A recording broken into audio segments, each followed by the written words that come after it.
because I think a lot of these front offices get very risk averse and they fall into the habit of, let's just improve around the margins a little bit. If it works, great. If it doesn't set us back too far. Is there anything exciting about the White Sox, honestly, Britt? I mean, honestly, what's exciting? Okay, think about the Orioles. Even when the Orioles were at their lowest level, the Nats, after they went all the way down to the bottom, right? They still were trying to get some players to come in, right? The Orioles at least said, all right, we have a plan. We're drafting high. We're getting Holiday, and we're getting all these guys. Boom. Henderson and Kowser, and boom, boom, boom, boom, boom, boom, boom. And then the White Sox, they can't draft higher than 10th next year because of the new rules. Yep. And they're like, oh, we're going to lose 120-plus games, and we're going to bring back the same team next year to see if we get better. Like, the Orioles fans would have been like, we're not coming, right? Yeah, well, I guess if I'm the White Sox, I'm not thinking about the Orioles or some of those teams. I'm thinking about the Royals and what they've done. They lost 100 games last year. And what did they do? They spent almost $110 million in free agency. So why can't you do that and wait for your young guys? Why can't you bridge? That would be my question. Why can't you look at what Kansas City has done and say, hey, maybe we can't get this done on player development and scouting alone, or maybe we're 5-6 years away from that. So why not give our fans something to feel better about now while still building for the future? Why does it have to be either or now with all these teams? That you can't tank like you could tank for when Houston got good, when Baltimore got good. That blueprint doesn't exist anymore, and many GMs have discussed how difficult that is. The Orioles had to hit on pretty much every draft pick. And then they had to find guys like Gunnar Henderson, who was not taken in the first round, which seems nonsensical now. But looking back, I mean, a lot of teams were a little worried because he was a risky guy. So not only do you have to have above average drafting, you have to have above average player development, and you have to make sure that every guy hits. So I guess my question would be the White Sox would, why not look at the Royals and what they did last offseason? Why can't you replicate that? Every team can spend that kind of money. It wasn't like they spent $500 million, right? They spent $100 million on 6 or 7 players. Why can't every team do that? Yeah, and we're at a time when that is taking advantage of the system. That is how you suddenly crack through to the playoffs and make history like that, to go from 100-plus losses to being a playoff team. Like, they're in. So let's talk about other contenders that are on the fringe here, okay? Part of the reason why we wanted to say hello to you again is we also see you on SNY all the time. And the Mets are a super sexy story right now. They're contenders. They're even with the Braves. Now you have the Lindor injury drama. Where are you at on the Mets right now in their playoff race? Well, obviously this changes if all of a sudden the MRI results of Lindor is that he can't play for the rest of the year, right? But I do think it's funny because they are a super sexy storyline, but how they got here isn't that sexy. Like, when you look at last year, that was the star-studded team. I've talked to people in that organization who have said there's a couple things that really have gone their way. One, their really bad stretch was at the beginning of the year. If you remember in 2022, the Mets were really good and they saved all their bad play for the end of the year. They gave away the division. They kind of went limping into things, and it was a mess. They've already gotten most of their bad play out of their system, and they feel like the whole year they've been playing with their backs against the walls. And without Verlander, without Scherzer, without some of these stars, the clubhouse has really taken on Francisco Lindor's personality, which is very laid back and very calm and very reassuring.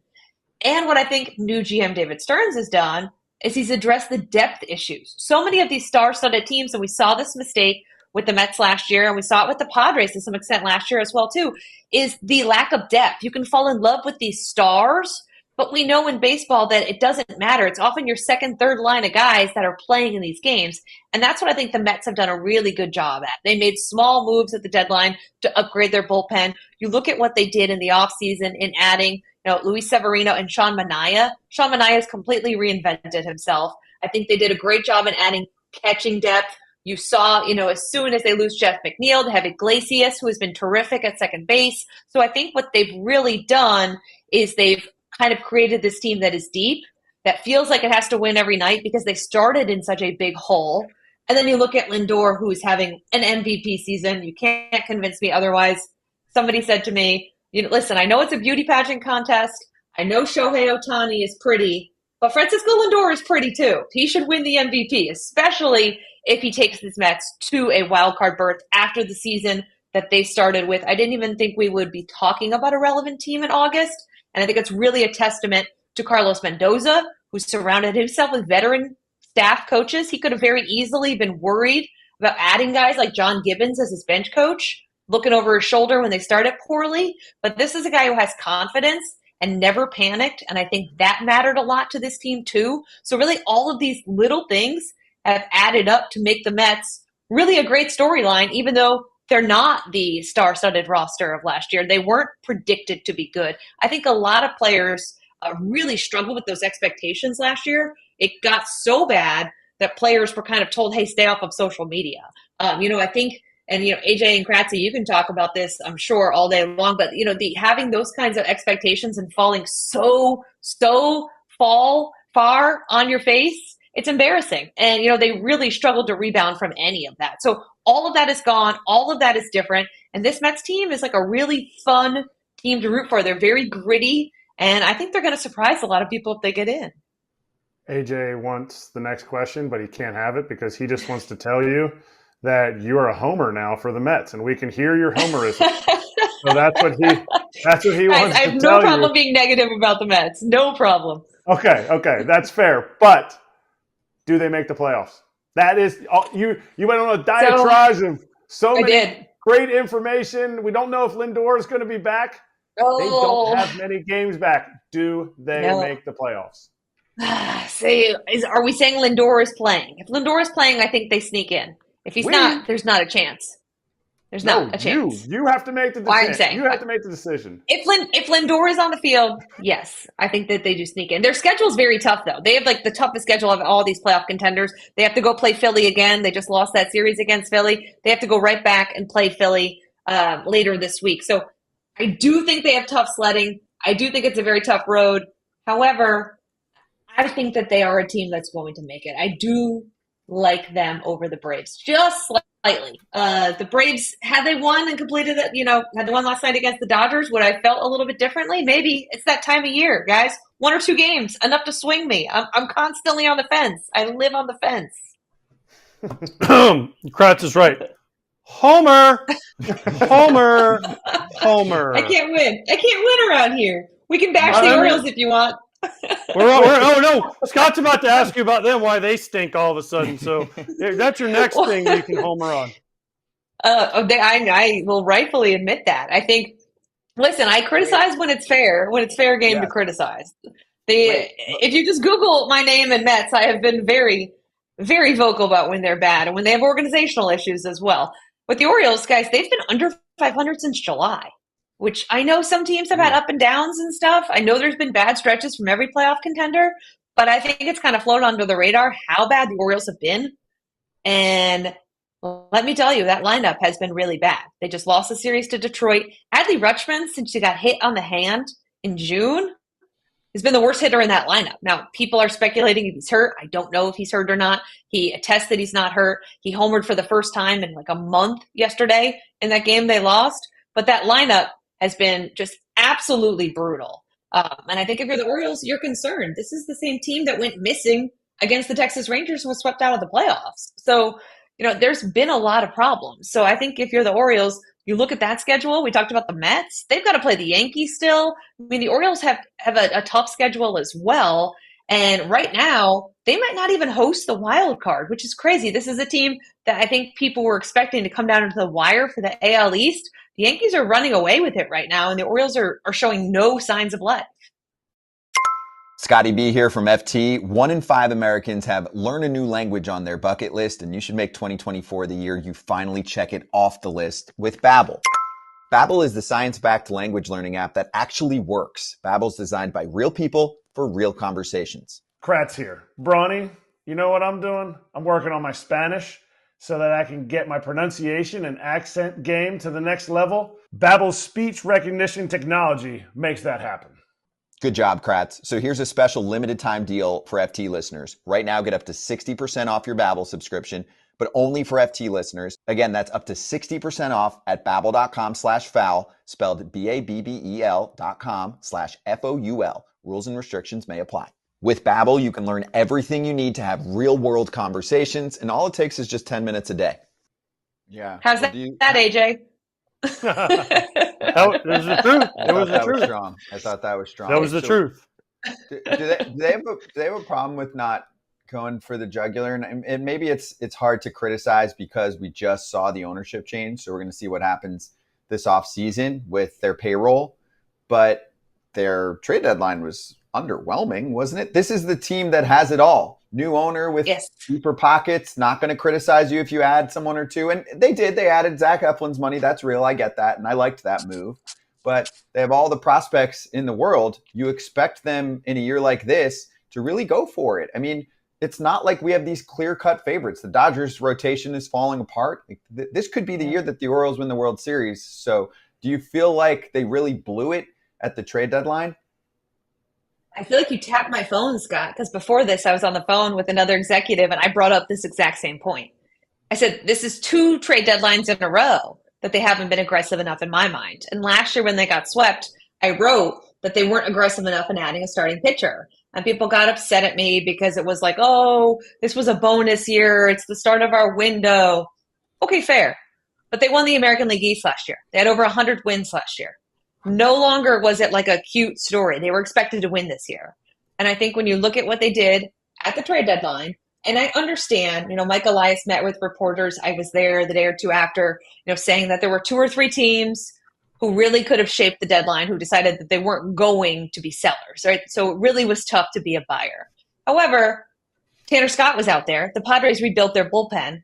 And the Orioles again took flyers on guys that I think they thought they could fix. Trevor Rogers from Miami. That's a trade that's looking, very lopsided right now.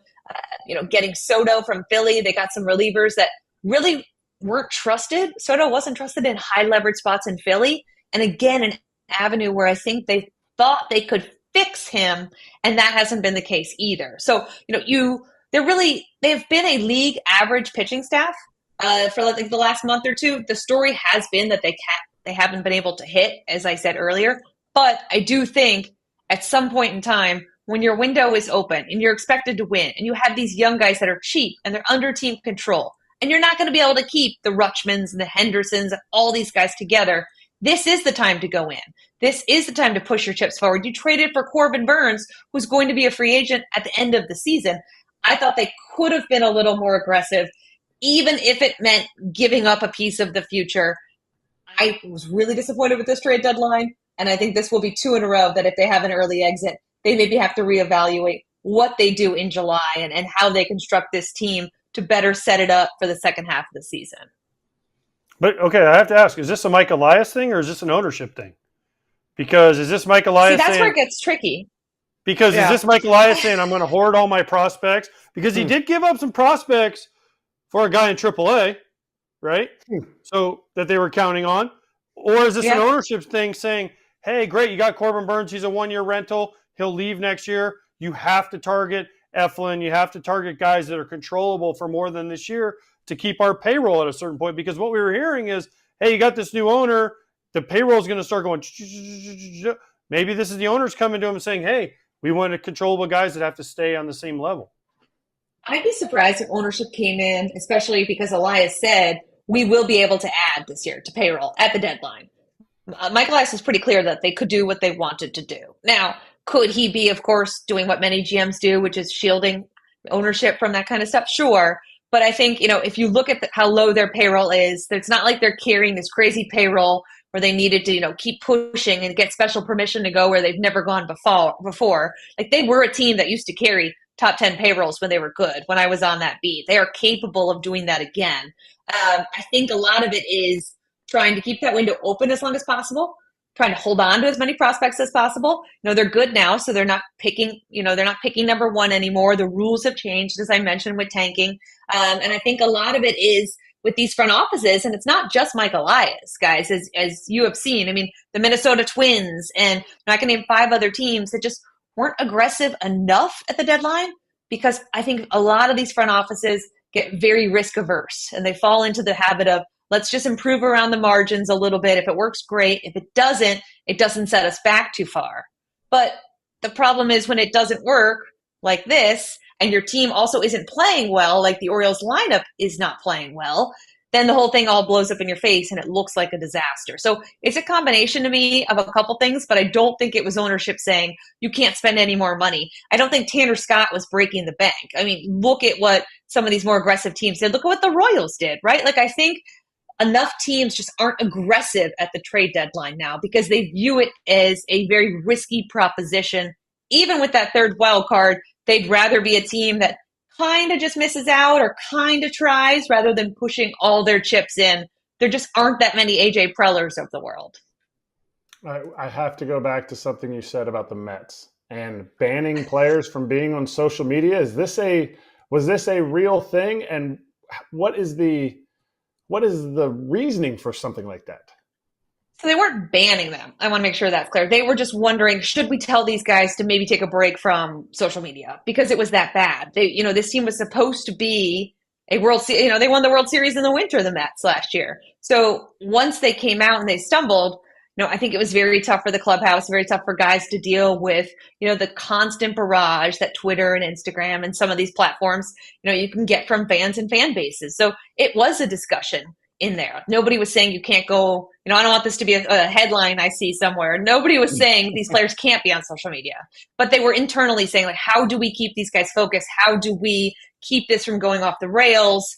And none of that has happened this year because the bar was set so low already in the winter. They hadn't really done anything. And they started so miserably that I think people thought by August we'll have forgotten all about the Mets. So it was kind of the reverse of what happened last year. And I think that helped the clubhouse. There were no expectations. There were nobody saying, oh my God, this team was supposed to win the World Series. We're out of it in May. There was none of that. So when they started playing better and better and better, that kind of snowballed in a good direction versus last year when it just kept snowballing, led to the fire sale, obviously GM managerial change and all the stuff that follows. So just like a totally different vibe than this year when I'm sure for the most part, the players are getting pretty positive messages on social media. Again, this is New York. It's not the friendliest place all the time, but I do think the vibe around the Mets for the most part, especially the past few weeks, has been really good. Yeah, because they've been winning. They've been winning, but also they're letting them do their thing. They're letting them do their thing. They have the grimace, months ago when they were not in a great spot, and then all of a sudden they're having fun. So I think this is just a good time for a quick lesson for all of baseball. If you're telling your players not to do anything and they just need to focus on baseball and they can't do anything else in life, it sounds to me like the players might be pressing if that's the case. I'm doing this as a blanket statement around the league from a show that brings on players every single day, all year long. Sometimes we get no's and that player immediately struggles and we talk behind the scenes about it and go, oh, that player couldn't spare me. Fine, me. Blame it all on me, okay? Because we know what the scheduling looks like. And sometimes you'll get a young player on a crappy team and it's September and they'll be like, oh, he can't do anything now. He's just got to focus on baseball. We'll check back in a few months. And it's like, okay, people have other situations going on. But if you can't have a little fun for 10 minutes, I'm concerned about how you're going to do on the field. That's me. Shohei hasn't been on. You want him to pitch in the playoffs. He's a unicorn. He's different. What about Ellie? He doesn't do any interviews. And you love him. Ellie's coming soon. Not yet. Not yet. Yeah, not yet. Yes. And Ellie didn't say no to us, so that one doesn't count. But I'm saying there are certain, but we're not going to. You want to just spend? Sorry, Britt. There's a whole lot of things you've missed. Scott needs to there's sit a lot down of on the couch. baggage. No, there's not that much. My point was just let's have fun. Let's live life. I don't want to limit anyone, right? I think. What if you were told in the clubhouse of a team, whether it's a really good team, bad team, fringe team, hey AJ, we don't want you doing much right now. Just play. Don't do anything ever. Wouldn't you be like, it's going to make me feel weird every day? They would never do that. Why? Because then first thing I would do is go to the media and be like, oh, they told me I can't talk to you guys. Yeah. But that was why AJ was so media friendly. Yeah. How would that work out? It's changed. Yeah. Britt, can you imagine if you came up to me after a game and you were like, hey, you guys just beat Baltimore by 10 runs. How'd you feel? And I'm like, oh, I was told by blank team not to talk to you guys because we're playing too good right now. What would your reaction would have been? What are you guys crazy? Like, what? We have a job to do. Exactly. Well, we would have quoted you exactly. We would have called MLB and filed a complaint through the BBWAA. Yeah, it would have been a whole mess. I will say, though, as you guys can attest, there are 10, 15 years ago, players were a lot more willing to speak their mind. Nowadays, there is much more I think, like hands-on with that stuff of like, oh, like, there's a PR person in a scrum listening, or everything gets approved, go through a team official instead of just calling a guy. There is a lot more, I think, pains to go through to get guys to come and just talk and just be themselves. I think guys are much more hesitant than they were when you guys were playing to talk to the media, to interact with the media, to show who they are. The people who say what they think in baseball, it's a little bit of a dying breed. The Scherzers of the world, the Verlanders of the world. Like, are they going to be replaced? Are we going to have new superstars who say what they think? Because I don't really think we have that right now. Yeah, we have them. Grayson Rodriguez, Tarek Skubal. There's some guys. You see them on FT. But you're right. We are definitely fighting the good fight. So I'm actually being told to stop talking because there's 10 minutes left to show. We got to take a break. But this was good. Britt, great to catch up. I knew it would go down this path. Everyone check out our articles in The Athletic, and we'll catch you soon, okay? All right, guys. Take care. Be sure to like and subscribe for more content. We're back here every weekday, all year long, so do not miss an episode. The videos are coming in all day. Here's another video you might enjoy. Baseball the way it should be covered.